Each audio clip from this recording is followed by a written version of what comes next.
When we talk about travel and time travelers, it sounds like fantasy, science fiction. Those movies we saw as a child.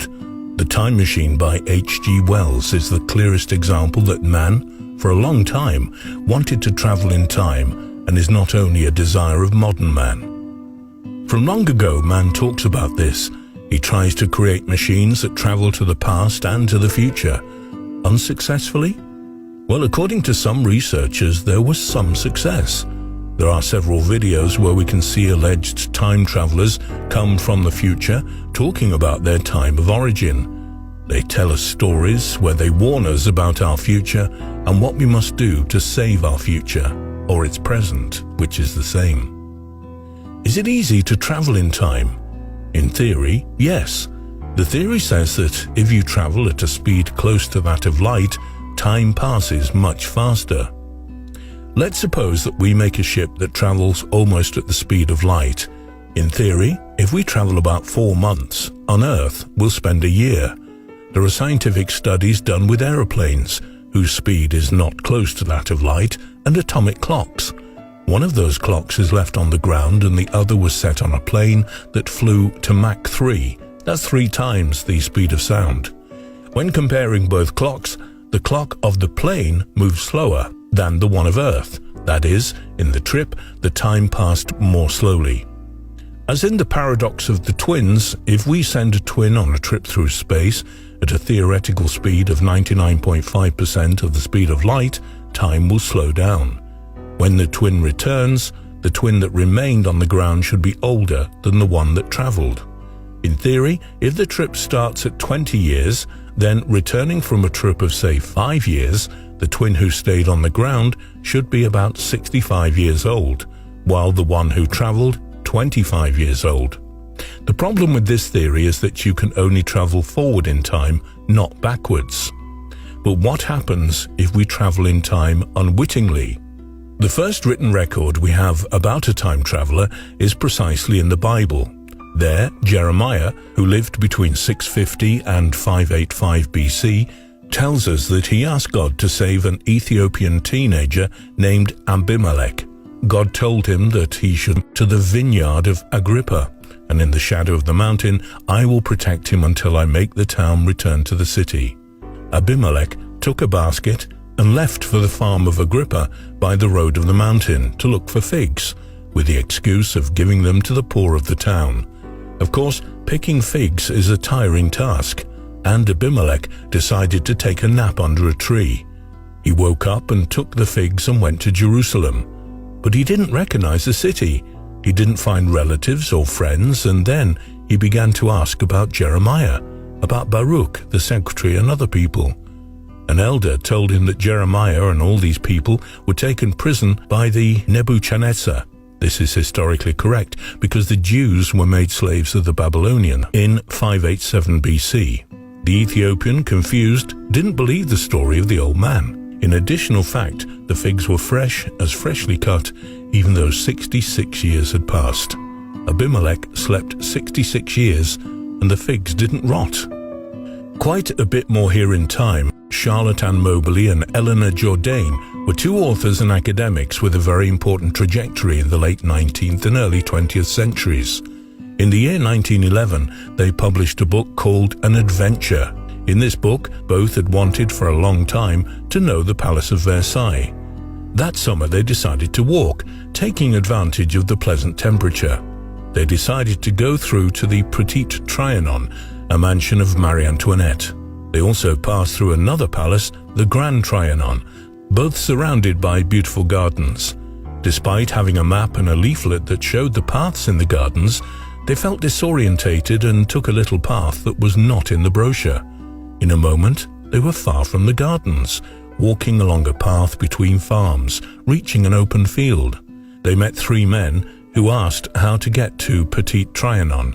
They explained to them kindly because, according to the men, they were far from their destiny. They crossed a bridge and arrived at the mansion. In front of this, seated, they found a woman remarkably sad.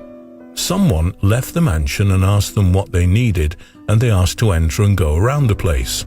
Upon entering, the temperature changed again, and suddenly they were surrounded by people dressed in summer just like them. When they returned to England, they decided to investigate a little about what happened in those 15 minutes. They reviewed maps, brochures, books, and so on, in search of an explanation. They found several oddities in their adventure. The bridge they had crossed to get to the palace had not existed for more than 100 years. The gardens were covered, were very different from the current, and resembled the gardens in some paintings. The clothes of 3 men who had helped them were very different from the ones in 1901. Moreover, they also found that it was similar to the clothes used in the 18th century. What struck them most was that they found paintings of that sad and miserable woman. It was no less than Marie Antoinette. And when they investigated a little more, they discovered that in 1789, Marie Antoinette lost an 8-year-old son. In addition, at that time, France was convulsed, and there was about to be a revolution. With this information, the women knew that for some unknown reason, they were able to travel in time to 1789, the year of the taking of the Bastille. 10 years later, with pseudonyms, they published a book where they had details about this trip. Another well-known character who had an accidental travel experience in time is Marshal Sir Victor Goddard, hero of the First World War. While Goddard is previously known for the famous 1918 photo where a mechanic appears, Freddie Jackson, who died at the same time earlier when he was hit by the propeller of an aeroplane, is not the only incident in which he was involved. But in 1935, he had to fly a plane from Edinburgh, Scotland to Andover in England.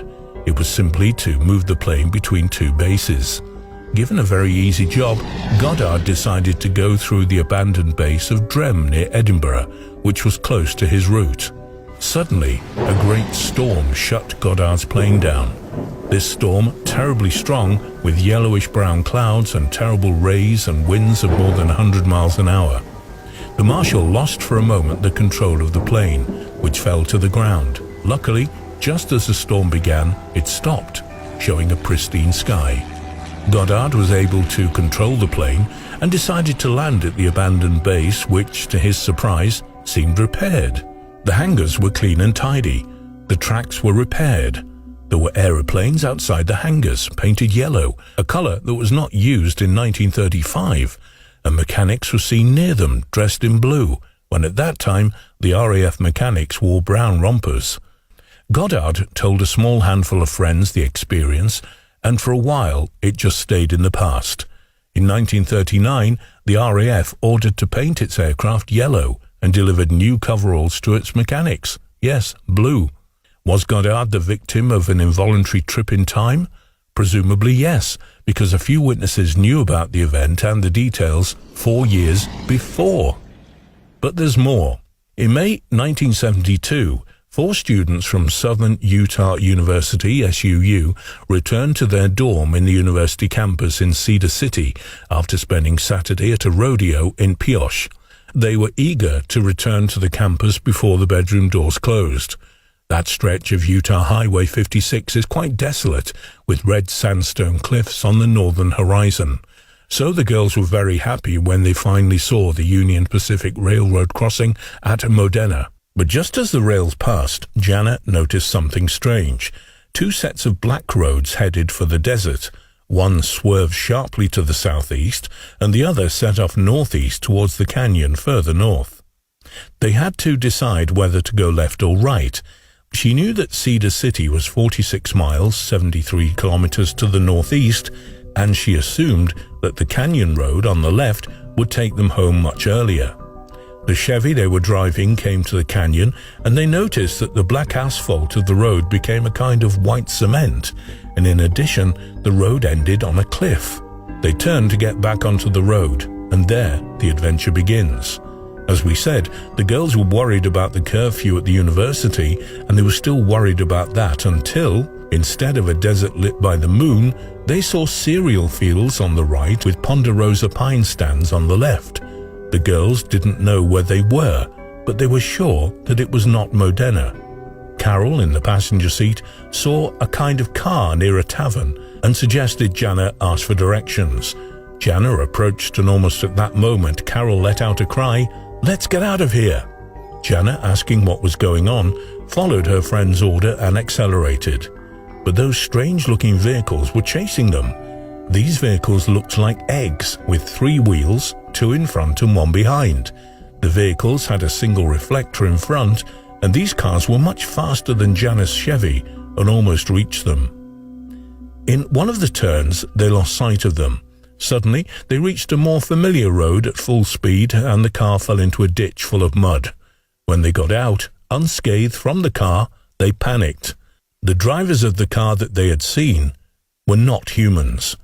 At dawn, they began to walk and found a patrol car and spoke with the police, who told them everything that had happened.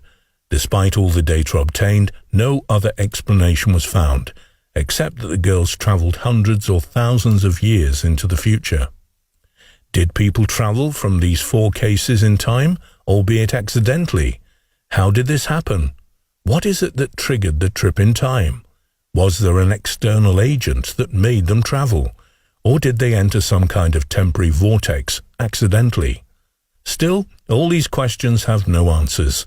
Is it possible that very soon we will find a way to travel in time, but not accidentally? Let's hope so.